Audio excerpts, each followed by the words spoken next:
Karine, c'est ça? Karine. Hum, Qu'est-ce qui amène une famille à se diviser? Mais le non-amour, en fait, entre les parents, le non-respect, le manque d'éducation, le fait de ne pas s'accorder, tout simplement.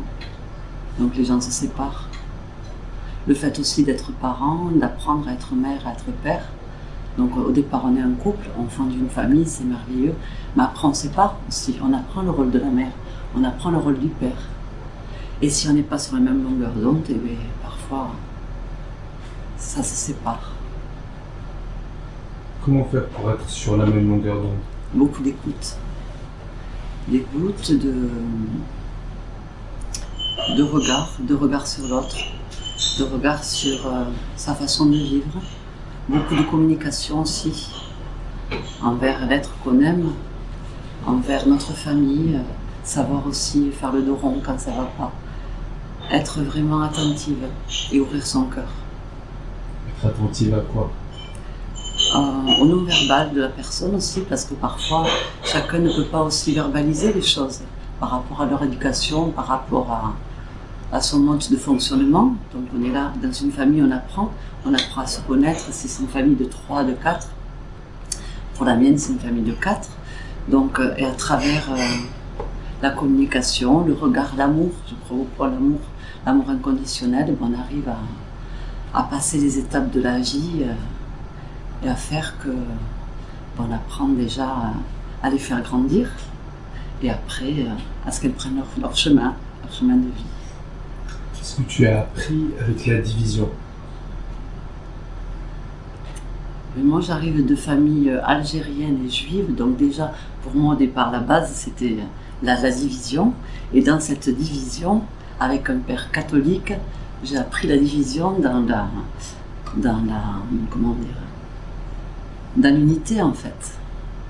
Et cette division m'a fait grandir parce qu'avec le mélange de cultures, avec le mélange de différents enseignements en fait, de cette division, j'ai appris l'unicité, l'équilibre et l'union. Qu'est-ce que tu as appris avec l'amour? Grandir et avoir confiance en moi, malgré les différences de toute ma famille. Et de cet amour inconditionnel, ça m'a fait prendre des forces et de croire en moi, et de croire en la vie et d'avoir confiance. C'est quoi la différence entre croire en soi et croire en la vie? Déjà, croire en soi, c'est croire à la personne, c'est le fait de savoir qui tu es, en fait, qui tu es vraiment, de te connaître toi-même. Et croire en la vie, c'est être optimiste. Moi, je suis très optimiste et je suis très positive dans ma vie. Et quoi qu'il se passe, je suis très intuitive et j'écoute mon chemin de vie. Et quoi qu'il se passe dans la vie, suivant le chemin et les gens que je vais rencontrer, mais je vais prendre le meilleur de ces personnes. Donc je crois en eux et j'ai arrêté aussi le jugement. Avant, je jugeais et j'ai appris vraiment à connaître et à comprendre et à essayer de comprendre l'intelligence de leur cœur. Comment comprendre l'intelligence des cœurs? Eh bien, en regardant, en écoutant, en regardant leur façon d'agir, dans leur non-verbal aussi, dans les messages qui se sont ouverts à moi, dans la communication en fait. Ces messages, ils s'ouvrent à nous. Mais dans la rencontre en fait, tu vois, dans la rencontre, donc dans la synchronicité des choses, dans la communication entre la personne et moi, qui ont fait que ça aboutit sur d'autres projets, ou ça aboutit sur une confiance en soi, ou une confiance en eux et en la vie donc. L'intuition, ça nous trompe parfois? Je l'écoute beaucoup. Si tu es connecté à ton cœur, non. Si tu es connecté au message du corps, si tu poses une question et que tu es en reliance avec ton cœur, normalement c'est juste pour toi. Donc l'intuition sera bonne.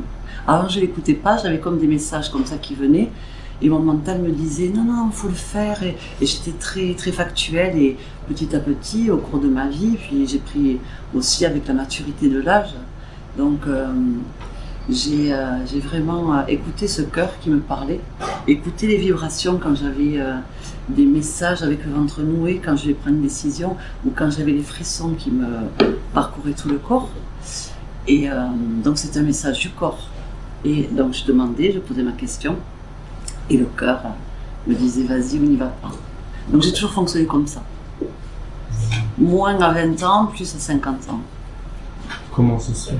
Parce que à 20 ans, j'ai découvert la vie. Là, je continue à découvrir la vie, je continue à découvrir les voyages, la vie, le monde. Mais à 20 ans, on veut tout connaître, on veut... je suis un bélier, donc je défonçais les portes ouvertes. Et donc là maintenant, avec beaucoup plus de sagesse et de maturité, même si je suis spontanée, j'écoute mon cœur et j'y vais. Mais sans avoir une folie que j'ai pu avoir à 20 ans, qui m'a permis d'avancer aussi, parce que ça m'a... j'ai appris de mes échecs. Donc c'est des expériences qui ont fait que maintenant, je pense comme ça aujourd'hui. Il y a des portes que tu regrettes d'avoir ouvertes? Non, non, non, non.